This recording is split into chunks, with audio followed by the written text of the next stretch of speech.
அப்புறம் எப்படி அந்த குழந்தை சதாசிவத்துக்கு அந்த அனுபவம் எப்படி வந்தது அப்படின்னா, இப்படி காலால ஒரு எத்தினார் பத்தியில அடுத்த க்ஷணம் அந்த நிலை வந்தது. இந்த மாதிரி நிறைய சொல்லலாம்.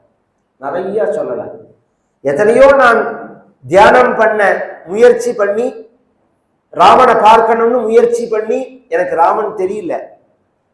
என் குருநாதர் ராமானந்தர் என் மேல கால் வச்சார், அவருடைய கிருபையை கொடுத்தார். அதன் பிறகு எனக்கு எப்படி தெரியுமா ராமன் தரிசனம் கொடுக்கிறான் அப்படிங்கிறார் கபீர்தாசன். அந்தரு ராமா பகத் ராமா ஜஹாம் தேखे வஹாம் புர நஹி காமா குரு கிருபா அஞ்சன पायो मेरे भाई राम बिना कछ देखत नाही गुरु कृपा अंजन पायो मेरे भाई जागत रामा सोबत रामा स्वप्न में देखत राजा ही रामा कहत कबीरा रामा रामा रामा रामा रामा कहत कबीरा अनुभव नीके. எத்தனை நாள் நான் உட்காந்து கண்ணை மூடின்னு ராமனை பார்க்கணும்னு நான் தவிச்சிருக்கேன். எனக்கு தரிசனமே கொடுக்காத ராமன் அந்த இந்த குரு குருபேன்னு ஒரு மைய எடுத்து கண்ணுல தடவி இல்லை. கண்ணு சரியா தெரியறதுக்கு தான் மைய. அது அழகுக்கு மட்டும் இல்லை. சின்ன வயசுலேருந்து அந்த மை ஒரிஜினல் இந்த கடையில் இருக்கிற மை இல்லை. இந்த விளக்கெண்ணெயில மை தயார் பண்ணுவான். அந்த கத்தாழையை வச்சு விளக்கெண்ணெயில தயார் பண்ணுவான். அந்த மையை எடுத்து தடவிலே வந்துட்டா கண்ணு சம்பந்தப்பட்ட இந்த ரெட்டினா குளுக்கோமா இந்த மாதிரி பிரச்சனை ஒண்ணுமே வராது. ஏன்னா இதெல்லாம் எவ்வளோ எதை சொல்றது எதை விடுறதுன்னு நான் ஒன்றும் பேச தெரியாம நான் வெளியில போகல, பயத்தறிச்சலால போறேன். எனக்கு தெரிஞ்சு ஒரு 15 வயசு வரையும் நம்ம மாத்திரம் எல்லாம் சாம்பலை வச்சுதான் பல்லு தேய்ப்போம்.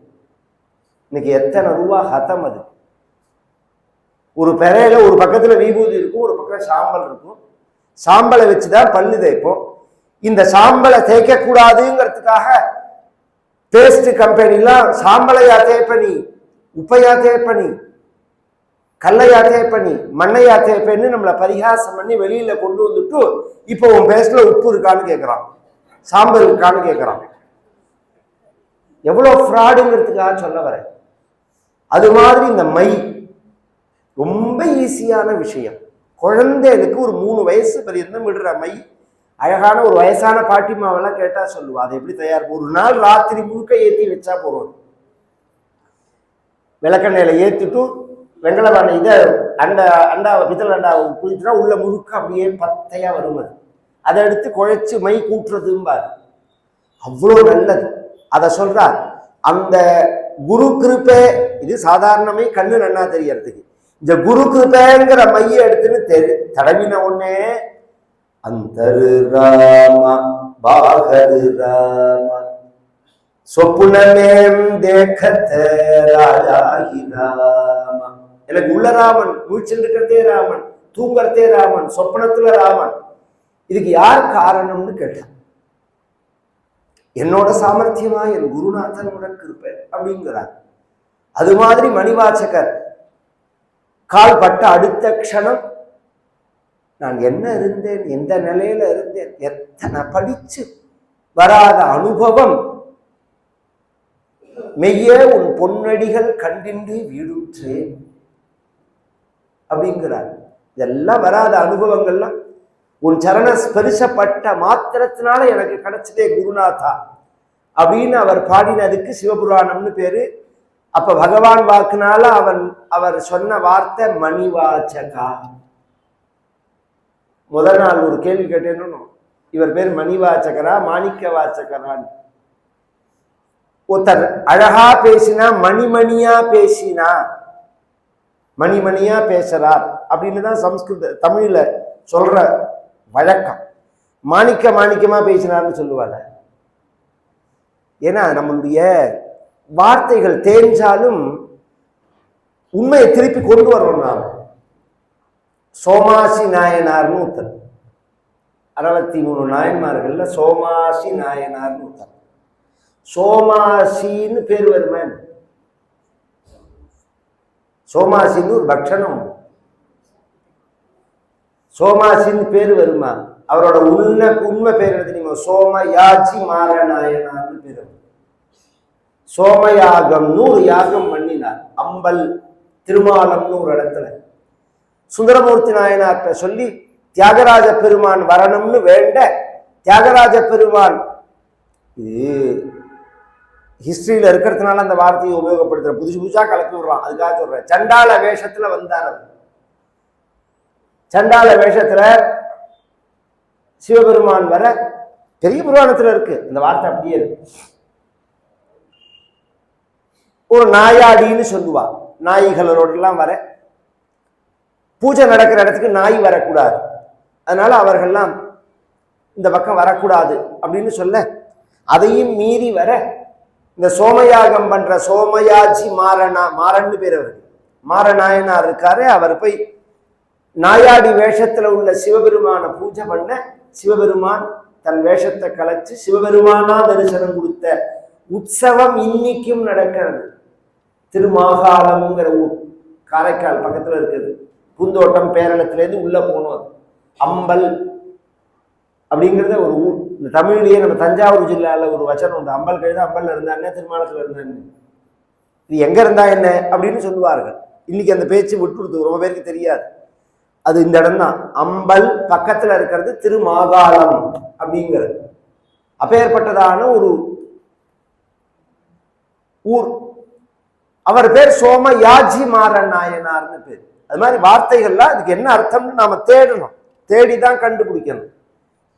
தேஞ்சு பேர் சிலது மாறி பேர்க்கலாம். மணிவாச்சகர் அப்படிங்கிறது தான் இவரோட பெயர். யார் இத மாணிக்க வாச்சகர்னு மாத்தினா, என்னத்தினால மாத்தினா, எப்படி வந்ததுன்னு எனக்கு தெரியல. நீங்க யாராவது சொன்னா நான் தேடுகிறேன்,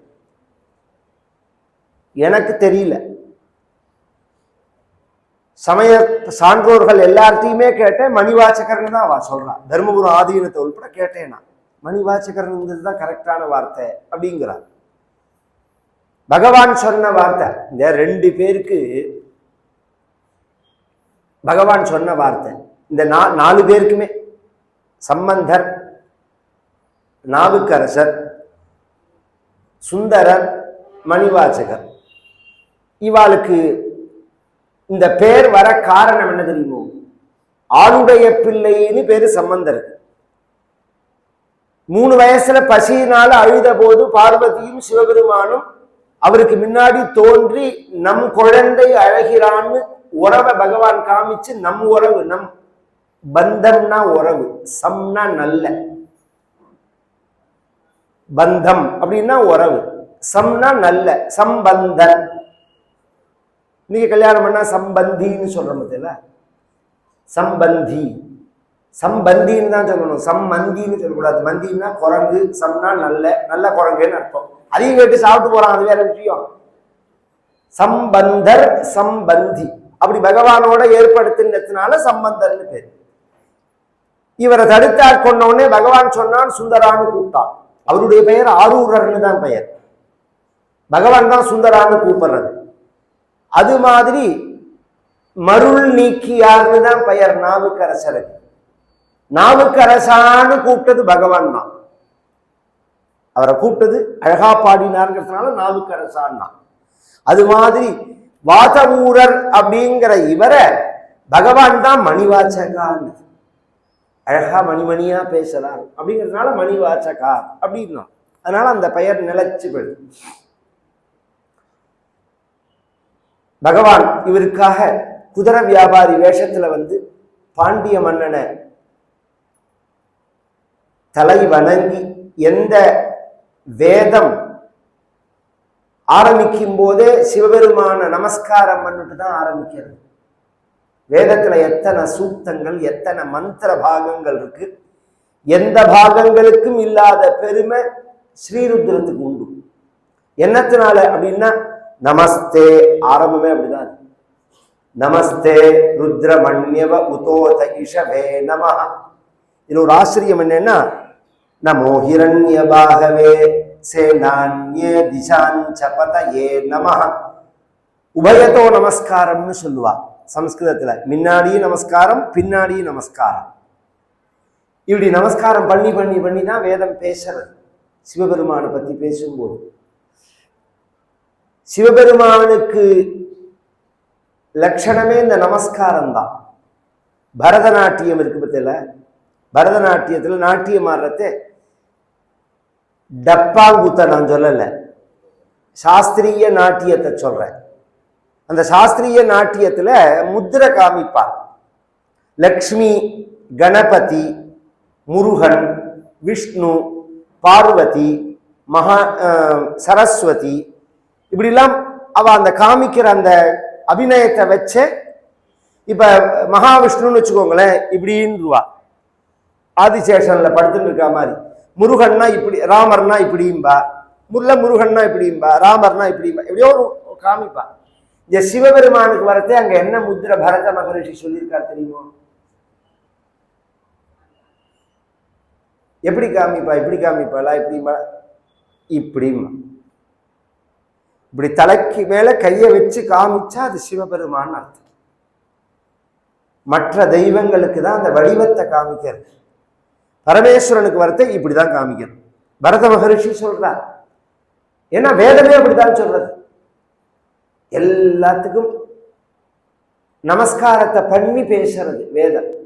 அப்படி வேதத்தினாலேயே வணங்கப்படுகின்ற சிவபெருமான் மணிவாசக பெருமானுக்காக இந்த பாண்டிய மன்னனை வணங்கினான். அவன் ஒரு ஷால்வை போட வந்தான், தொட்டு போட வந்தான். தொட்டுட முடியுமா?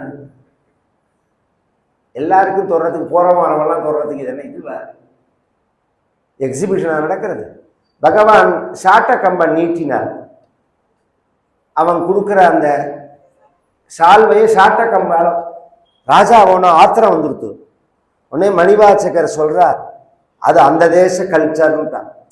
இப்ப இந்த டிபேட்டிவ் விவகாரங்கள்லாம் வரச்சே ஒரு ப்ராப்ளமான ஒரு விஷயம் வந்ததுன்னா இது அந்த இனத்தோட பழக்கம்னு சொல்லிட்டா முடிஞ்சு போயிடாது. இல்லைன்னா அது ஒரு பெரிய பிரச்சனையா போயிடும். அது மாதிரி இது தேசாச்சாரம்னு சொல்லிட்டார், அந்த தேசத்தோட கல்ச்சர் அப்படின்னா.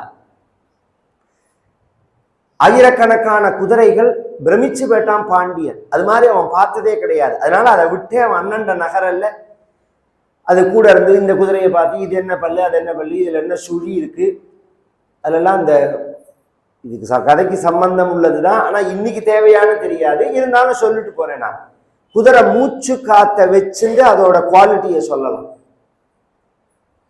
குதிரையோட மூச்சிலேருந்து வர ஸ்மெல் இருக்கு பாருங்க, அதுல அந்த குவாலிட்டி இருக்கு. அது நடந்ததுன்னா அந்த நடந்தத்தோட ரிதத்தை வச்சுன்னு சொல்லலாம். அதை கொஞ்சம் ஓட விடணும். ஓட விட்டா cup cup cup cup cup cup cup cup cup cup. குதிரை ஓடுறதுக்கு இன்னைக்கு எப்படி காமிக்கிறா மியூசிக்ல, அந்த ஒரே மாதிரி இருக்கும் அந்த ரிதம். இது குதிரை, இதெல்லாம் ஒரு லட்சணம் குதிரைக்கு. ஜாதி உயர்ந்த குதிரைக்கு லட்சணம் இது. அதெல்லாம் பிரமிச்சு போயிட்டான். இவன் ராத்திரி ஆனா அரண்மனைக்கு திரும்பி வர தேவை 9 மணி. இவனுடைய ராணிகள்லாம் இவனுக்காக வெயிட் பண்றான். கார்த்தால போன ராஜா வரவே இல்லை. உடனே குளிச்சுட்டு இவன் ஆகாரங்கள்லாம் பண்றது. என்ன இவ்வளவு நேரம்னு ஒண்ணு அவர்கள்ட்டையும் இந்த குதிரைய, ஏன்னா இன்னைக்கு நான் கதையில சொன்னா அது புரியாது. இந்த புதுசா கார் வாங்கின பைத்தியத்தை பார்த்தா தான் நான் சொல்றது புரியும். போறதே ஒரு தடவை தொடப்பான், வரத்தே ஒரு தடவை தொடப்பான், தூச்சியை தட்டுவான். இதெல்லாம் முதல்ல 3-4 மாசம்தான். அப்புறம் 1 வருஷம் கழிச்சு பார்த்தா டாண்டா டப்பா மாதிரி இருக்கும். முதல் இந்த புது காரு, புது வீடு, புது ட்ரெஸ்ஸு, புது மாப்பிள்ளை, இதெல்லாம் ஆரம்பத்துல கொஞ்ச நாளைக்கு அமக்களமும் உபச்சாரம். அப்புறம் 100 101 தான். கல்யாணம் ஆகி போனா மாப்பிள்ளை காப்பி குடிக்கிறேல, ஹார்லிக்ஸ் குடிக்கிறேல, காம்ப்ளான் குடிக்கிறேல, இதெல்லாம் முதல்ல ஒரு 2-3 மாசம் அப்படி போறவா வரவாலாம் உபச்சாரம் பண்ணுவாரு. இந்த பைத்தியமும் இப்படி உபச்சாரம் இருக்கே, நம்ம மாத்திர திரும்பி பார்க்கறது கூட ஆள் இல்லையேன்னு சொல்லிட்டு பர்மனண்டா வந்து உட்காந்துட்டான்னு வச்சுக்கோங்க. அப்புறம் இவன் காவி போட்டு கொடுக்க வேண்டியதான்.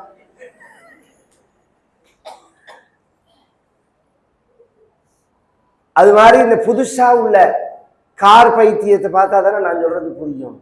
அது மாதிரி இவன் குதிரை பைத்தியம். இவன் இன்னைக்கு காரு இன்னைக்கு குதிரை சுத்தி சுத்தி வரான். அதை பத்தியே மனைவிகள்கிட்ட பேசலாம். இப்படி பேசிட்டே இருக்கிற தேவை, சாப்பிட்டுட்டு பேசிட்டே இருக்கிற தேவை, குதிரையோட கண்ணு இப்படி இருக்கு, இது நட இப்படி இருக்கு, இப்படிலாம் பேசிட்டே இருக்கிறதே 12 மணி ஆயிடுச்சு. அது கத்தினா அந்த சவுண்ட் எப்படி தெரியுமா இருக்குன்னு இவன் சொல்றதுக்கு முன்னாடி ஊன்னு ஒரு சத்தம் எங்க குதிரை இருக்கிற இடத்துல இருந்து. இப்படிதான் கத்துமான்னு கேட்டா மனைவிகள்லாம். ஆமாண்ணா, ஊன்னு குதிரை கத்தாதேன்னா உடனே அவன் சொன்னான், இது ஃபாரின் குதிரைன்னா.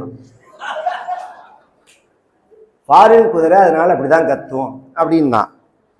இன்னும் அடுத்த செகண்டு அந்த சப்தம் 5-6 சேர்ந்த இந்த கரும்பு கொள்ளை, சவுக்கு காடு, பருத்தி கொள்ளையில எல்லாம் பார்த்தோம்னா நதி ஒளிஞ்சிருக்கும்.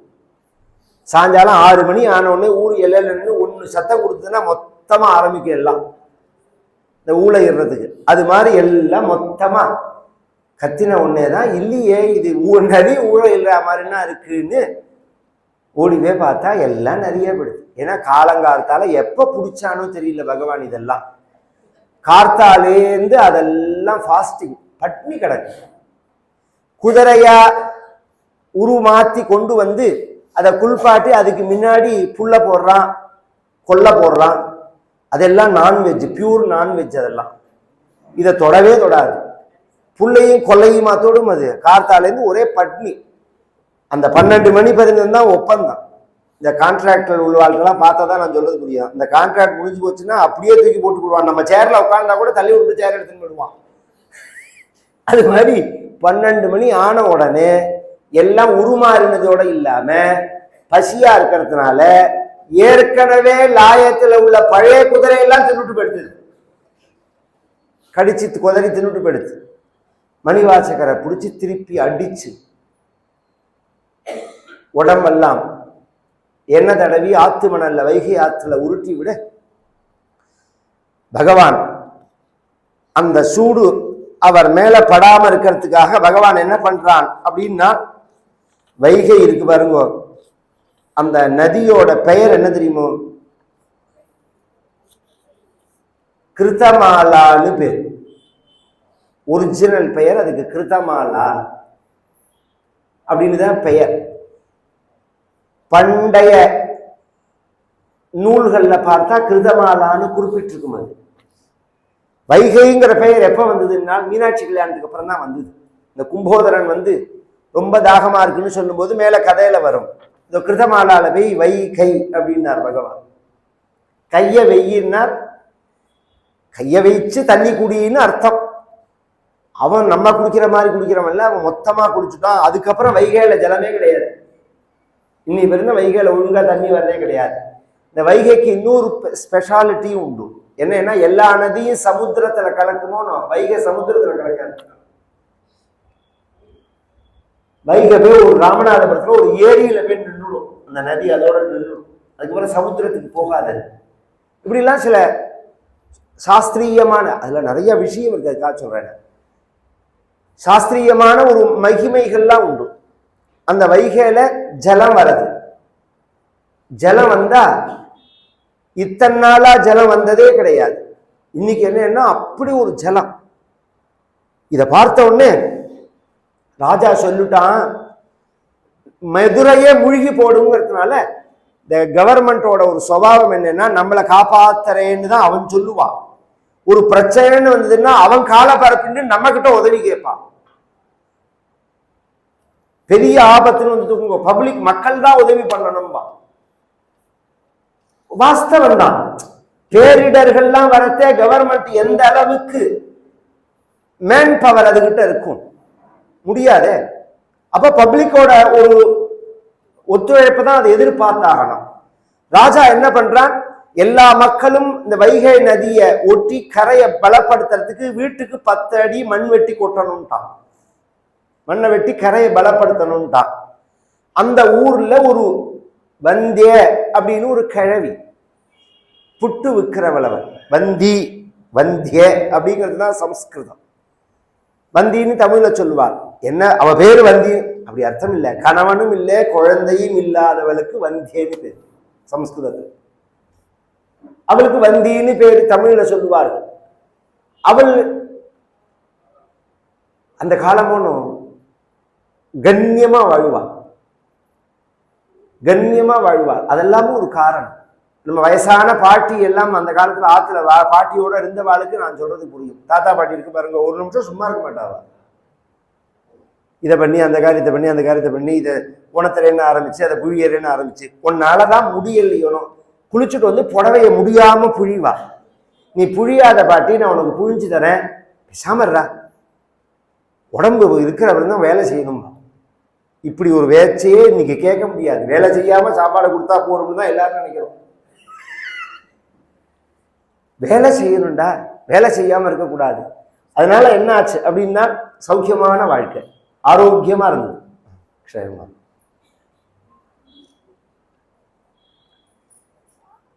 எவ்வளோக்கு எவ்வளோ வேலை செஞ்சுட்டே இருக்கமோ அந்த வேலை செய்யற பிறகு உடம்பு சொன்னது கேட்கும்.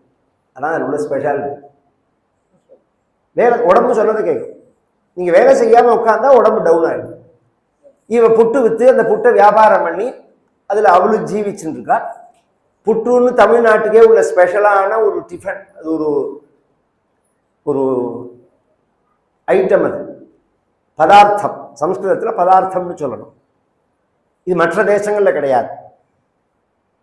எதை பண்ணினாலும் எப்படி இருந்தாலும் பக்திங்கிறது நம்மளுடைய வாழ்க்கையில பொருளாதாரத்தினாலேயோ பதவியினாலேயோ படிப்புனாலேயோ, படிப்புக்கும் இந்த பக்திக்கு சம்பந்தம் கிடையாதுங்கிறது தான் பக்தர்கள் சரித்திரம் நமக்கு காண்பிக்கிறது. நான் படிச்சிருந்தா நான் இப்படி பகவானை வழிபட்டிருப்பேன், நான் பணம் இருந்தா இப்படி பகவானை வழிபடுவேன், நான் நல்ல பதவியில இருந்தா அப்படி பகவானை வழிபட்டிருப்பேன்னு சொல்றதெல்லாம் பேச்சுக்குதான். நீ எப்படி இருந்தாலும் பக்தி பண்ண முடியும்னு தான் சாஸ்திரங்கள்லாம் சொல்றது. இவள் நித்தியப்படி அந்த புட்டை தயார் பண்ணி வியாபாரம் பண்றதுக்கு முன்னாடி அந்த மதுரை கோவில்ல பார்த்தா 2 சந்நிதி இருக்கும். இந்த அந்த தென் தமிழ்நாட்டில் முழுக்க ஒரு ஸ்பெஷாலிட்டி. அங்கேருந்து பார்த்தா சங்கரன் கோவில், திருநெல்வேலி இத்தியாதி ஊர்கள் எல்லாமே பார்த்தா அம்மன் சந்நிதி தனியா இருக்கும், சிவன். நம்ம ஊர்ல பார்த்த எல்லாம் ஒரு வாசல் தான் இருக்கும் உள்ள போறதுக்கு. அங்கெல்லாம் போனா 2 வாசல் இருக்கும். அம்மன் சந்நிதிக்கு தனியா வாசல் இருக்கும், சிவன் சந்நிதிக்கு தனியா வாசல் இருக்கும். அந்த சிவன் சந்நிதியினுடைய வாசல்ல ஒரு கை புட்டை எடுத்து இப்படி வச்சுட்டு கண்ணை மூடிப்பன், சுந்தரேஸ்வரார்ப்பணமஸ்து அப்படி. கண்ணை மூடிக்கிறது எதற்குன்னா பகவான் சாப்பிட்றதா நினைப்பு. நிவேதனம்ங்கிறது பாவம் தான். இன்னைக்கு பைத்தியமா இருந்தா கேட்பான், நீ கொடுக்கறதெல்லாம் கடவுள் சாப்பிட்றாதா அப்படின்னு கேட்பான். கடவுள் சாப்பிட மாட்டான்னு தான் நாங்களும் சொல்றது. கடவுள் எதை சாப்பிட்றார்? சாப்பிட்றார். எதை சாப்பிட்றார்? நீ சாப்பிட்றாருன்னு நினைக்கிறையே அந்த எண்ணத்தை சாப்பிட்றார். பாவகிராகி ஜனார்தனா, நீ சாப்பிட்றார் அப்படின்னு நினைக்கிற பத்தியா அந்த எண்ணத்தை சாப்பிட்றாரே தவிர நீ கொடுக்குற பதார்த்தத்தை அவர் சாப்பிடல. இது ஆரம்பத்துல இமேஜினேஷன் தான். இது ஒரு கற்பனை மாதிரி தான் தோணும். இந்த எண்ணம் பலப்பட்டதுன்னா அது உண்மையாயிடும். பக்தர்கள் சரித்திரத்துல அது நிரூபணம். அது நம்பியாண்டார் நம்பின்னு ஒரு மகான், திருநாரையூர் அப்படின்னு இருக்கு காரைக்கால் பக்கத்துல. பொல்லாப்பிள்ளையார்னு ஒரு பிள்ளையாருங்க. ரொம்ப பொல்லாதவர் போல இருக்கு, அப்படி அர்த்தம் இல்லை, பொற்காதவர்னு அர்த்தம், உளியால செதுக்காதவர்னு அர்த்தம். பொல்லாப்பிள்ளையார்னா சுயம்பு மூர்த்தின்னு அர்த்தம். அந்த பிள்ளையாருக்கு நைவேத்தியம் பண்ணும் போது அந்த பிள்ளையார் வாங்கி சாப்பிடுவாராம். இந்த நம்பியாண்டார் நம்பி இப்படி எடுத்து அப்படி கணபதி ஹோமத்துக்கு கொடுக்குற மாதிரி இப்படி மோதகத்தையோ அஷ்டதிரவியத்தையோ இல்ல சக்கரை பொங்கலையோ என்ன பதார்த்தம் உண்டோ அதெல்லாம் கொடுக்க பிள்ளையார் வாங்கி சாப்பிடுவாருங்கிறது அந்த காலத்திலேயே பிரசித்தம். அதனால தஞ்சாவூர் சோழராஜா அவர் மூலமா பிள்ளையாருக்கு கொடுத்து சாப்பிட்டதை பார்த்தான்னு கதையில இருக்கு. அந்த நம்பியாண்டார் நம்பிதான் சைவத்தில் ஆதியில உள்ளவர். சுந்தரமூர்த்தி நாயனார் திருத்தொண்டர் துகை அப்படின்னு சொல்லி முடிச்சுட்டார். நம்பியாண்டார் நம்பிதான் திருத்தொண்டர் திருவந்தாதின்னு பண்ணி இந்த தேவாரம் திருவாசகத்தெல்லாம் ஒண்ணு சேர்த்ததே அவர் தான். இதெல்லாம் கரெக்ட் பண்ணதே அவர் தான். நம்பியாண்டார் நம்பி இல்லைன்னா இந்த 12 திருமுறையெல்லாம் கிடைச்சிருக்காது. அதுக்கப்புறம் அந்த சேக்கிழார் பெருமான் திருத்தொண்டர் புராணம்னு பண்றார். ஒரே சப்ஜெக்டுக்கு 3 புஸ்தகம், திருத்தொண்டர் துகை, திருத்தொண்டர் திருவந்தாதி, திருத்தொண்டர் புராணம் அப்படின்னு. இது சைவத்துல பிரசித்தம். நம்பியாண்டார் நம்பி நைவேத்தியம் பண்ணி பிள்ளையார் சாப்பிட்டார்னு இருக்கு. இதெல்லாம் நாம கேட்கிறோமோ இல்லையோ. பக்த விஜயம்ங்கிறது பிரசித்தமா இருக்கு.